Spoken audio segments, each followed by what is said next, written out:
Assalamualaikum warahmatullahi wabarakatuh. Selamat pagi, salam sejahtera untuk kita semua. Om Swastiastu, Namo Buddhaya, salam kebajikan. Perkenalkan, nama saya Nana Revanda Mohi dengan NIM 221424090.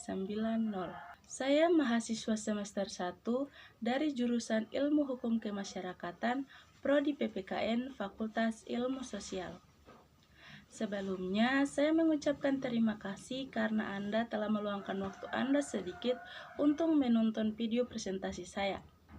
Pada kesempatan kali ini, izinkan saya menyampaikan presentasi dengan topik pengantar ilmu pemerintahan.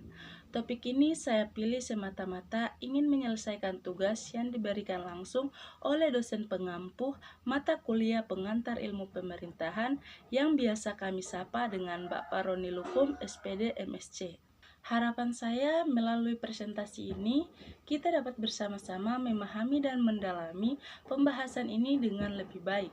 Tanpa berpanjang kata, mari kita mulai dengan pembahasan kita yang pertama, yaitu apa itu ilmu pemerintahan. Ilmu pemerintahan adalah cabang ilmu sosial yang membahas bagaimana kekuasaan dan wewenang dijalankan untuk mengatur masyarakat, mencapai tujuan negara, dan menciptakan ketertiban serta kesejahteraan. Ilmu ini juga mempelajari hubungan antar pemerintah, masyarakat, dan institusi lain yang mendukung penyelenggaraan pemerintah. Pengertian ilmu pemerintahan. Menurut Miriam Budiarjo, ilmu pemerintahan mempelajari cara kekuasaan digunakan untuk menciptakan tata tertib sesuai dengan hukum, keadilan, dan kesejahteraan. Sedangkan menurut Rashid, ilmu pemerintahan adalah kajian ilmiah yang menelaah segala sesuatu terkait pengelolaan negara, baik di tingkat pusat maupun daerah. Fungsi pemerintahan. Pemerintahan memiliki beberapa fungsi utama, yaitu fungsi pelayanan, memberikan pelayanan publik seperti pendidikan, kesehatan, transportasi, dan infrastruktur kepada masyarakat. Contoh di Indonesia, program jaminan kesehatan nasional seperti JKN melalui BPJS.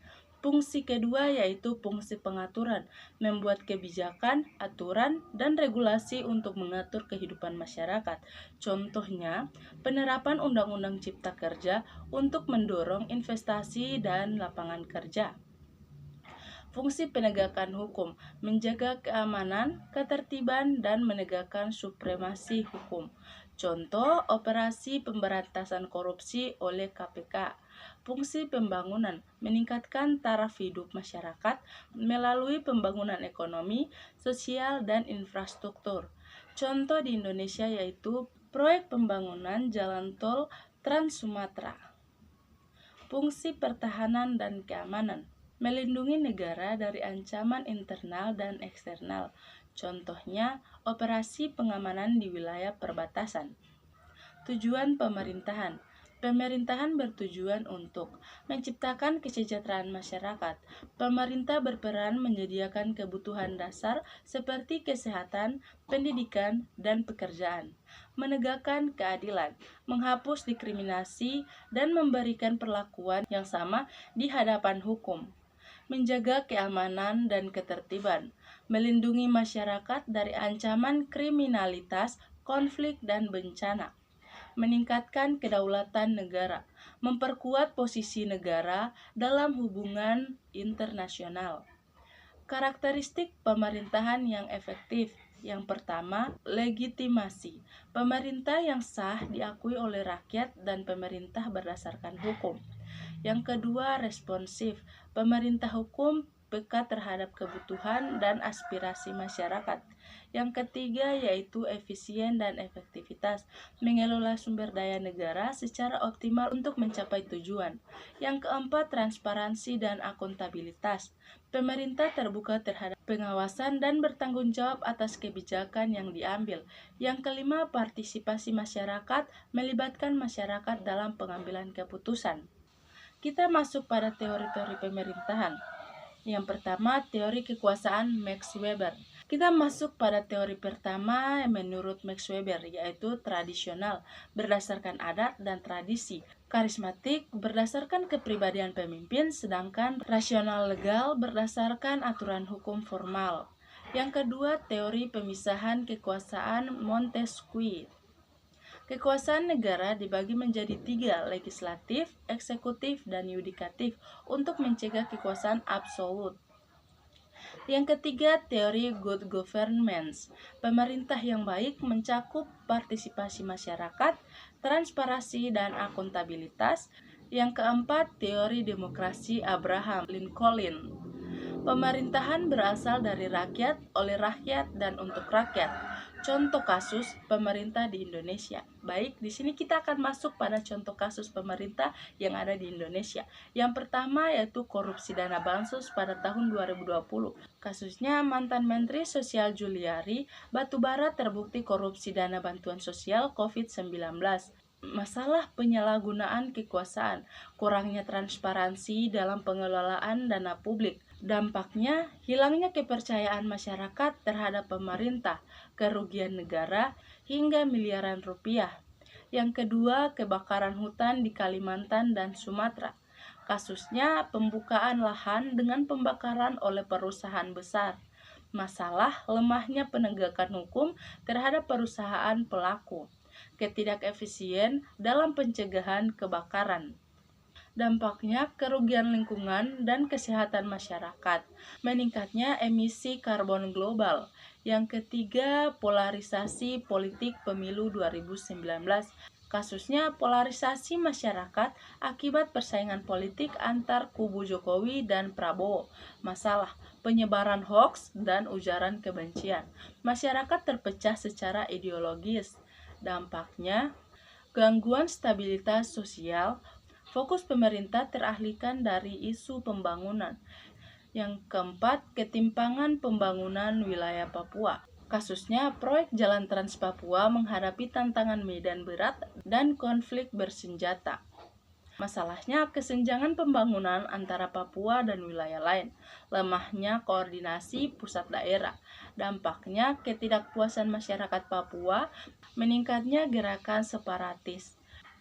Relevansi teori dengan kasus di Indonesia. Yang pertama, teori kekuasaan Weber.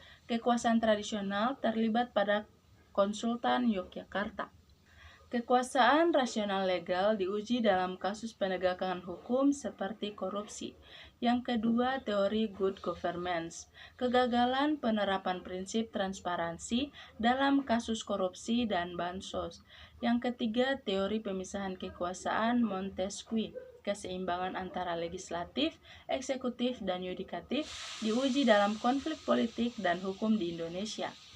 Kesimpulan yang saya dapat yaitu ilmu pemerintahan adalah cabang ilmu sosial yang mempelajari bagaimana kekuasaan dijalankan untuk mengelola masyarakat, menciptakan kesejahteraan, dan menjaga ketertiban. Pemerintahan memiliki fungsi utama dalam pelayanan, pengaturan, penegakan hukum, pembangunan, serta pertahanan dan keamanan. Tujuan akhirnya adalah mewujudkan keadilan sosial, kesejahteraan masyarakat, dan kedaulatan negara.